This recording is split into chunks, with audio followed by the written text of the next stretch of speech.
A physics teacher at Evanston Township High School, just north of Chicago. And this is the fifth video in our series on SEL, social emotional learning. And this one's going to focus on self-management. Now, these are everyday skills that all of us need in order to remain happy and be successful in life. And self-management is the ability to successfully regulate one's emotions, thoughts, behaviors in different situations. Here we're talking about how do we manage stress, control our impulses, where does that self-motivation come from? And importantly, especially for our students who are kind of new to this in middle school and high school, and they really have to start setting their own personal and academic goals. So these are the associated skills that typically come with self-management. And there again, the stress management, self-discipline and motivation, goal setting, organizational skills and time management skills, things that are just very practical. And as adults, we know how important these are in life. We'll start off with the impulse control.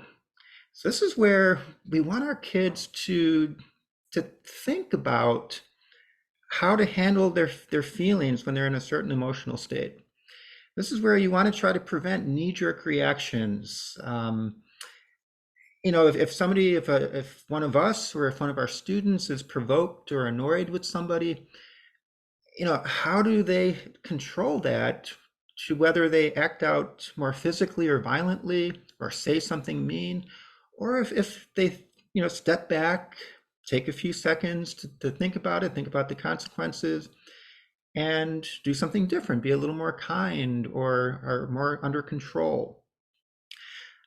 If somebody's being bullied or threatened, if a student's not feeling confident in class, if they're frustrated, let's say they're struggling with their material in a lesson where the rest of the class is doing pretty well with it, how do they handle that? And how can we help them when they struggle in life?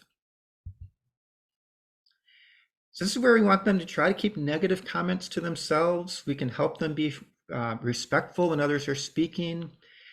We can get them to start thinking before they speak and considering consequences before they do a particular action. These are all really, really important daily life skills of how to get along with people and not, it's the difference between getting into a fight sometimes or getting into an argument versus being civil to each other and talking it through. Now, of course, all of these are tied together.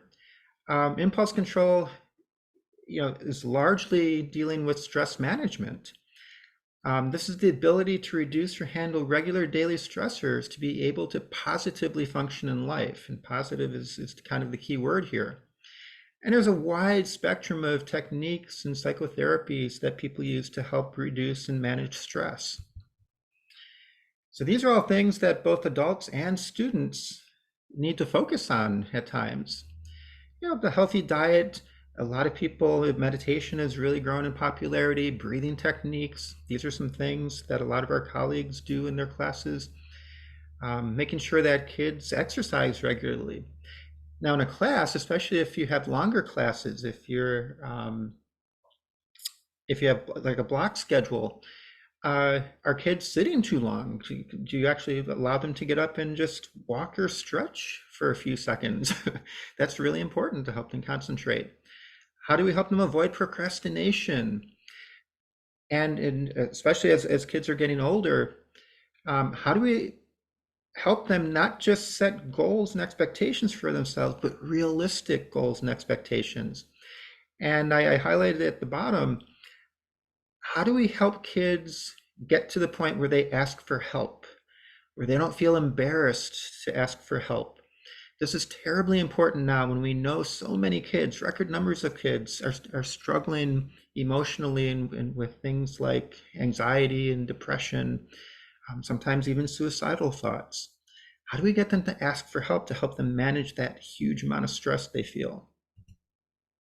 Self-discipline, the ability to push forward and stay motivated, to take action, regardless of how you feel physically or emotionally.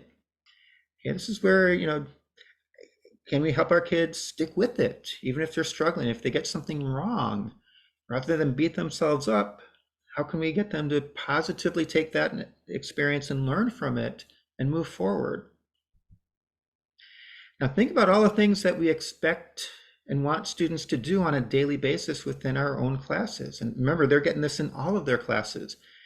Do their homework, be on time, sit still for entire periods. How easy is that for us adults to do that? How easy is it for us to sit through this video, for 8 or 10 minutes? Be on task with everything we do, play nice with other students at all times, even if they're having a bad day.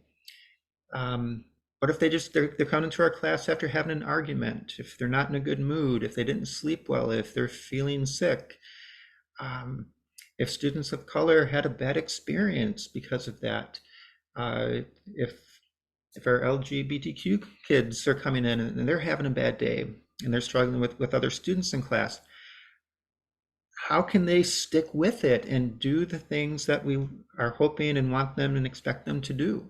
How can we help them with this?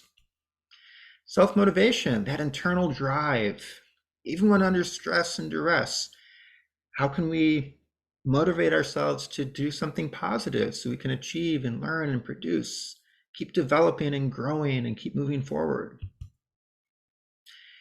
How do we help kids do this? What are some practical things that we do with our students? Using calendars, embracing and providing positive peer pressure, practicing gratitude with themselves and with others. Do we help students recognize and realize and celebrate the little things that they do? Okay, the positive things that they do. All of these can really help them get to the point where they can self-motivate rather than beating themselves up internally. Goal setting. Again, here we want to help kids set realistic goals, doable goals. While still pushing, there's that gray area between being realistic and unrealistic, but we want them to keep trying to grow and move forward and learn throughout their entire school experience. Do we help them with class behavioral expectations as far as setting goals? Do we discuss goals in terms of individual lessons for a day or units over a week or two, or entire grading quarters or semesters? It's one thing for us to set goals for them, but how do we help students manage all that and set their own realistic goals and their own calendars, because they all have different schedules and are doing lots of different things outside of our classes? Do we have those conversations with them? Do we help them with this and give them practical advice as to how to do this? Organizational skills, that kind of fits in with the goal setting. How do our students manage and juggle the multiple classes and activities and all the other commitments they have both in and out of school every single day without stressing themselves out to the point where they can actually reach achievable goals? And again, lots of skills, lots of ways of doing this. Do we talk about this with our kids? Do we help them with this?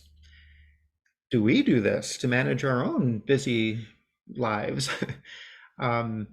Everything from calendars to routines, remembering deadlines, avoiding procrastination. All of these things are very useful. Do we help kids? Do we actually talk with kids about taking good notes and how to keep them organized? Time management, this all fits in with it. The ability to set goals and focus and organize, prioritize, communicate and delegate sometimes in order to achieve a goal within a required amount of time.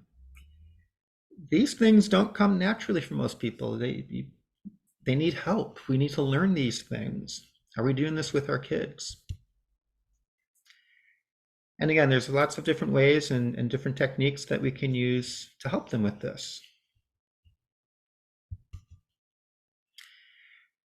So in the end, how are we helping students learn and improve these management skills, both in and out of our classrooms and at all ages, so that they can succeed in school, so that they can succeed in their daily lives and in their long-term lives?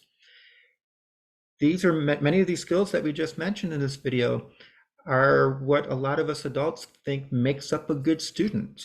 These are the skills that they need to do well at school. But we also know, since we're out of school now, these are terribly important on a daily basis for every one of us to be able to do in order to manage complex, busy lives and not get stressed out. So in the future ones, we'll finish up the remaining competencies of SEL and talk about some other skills.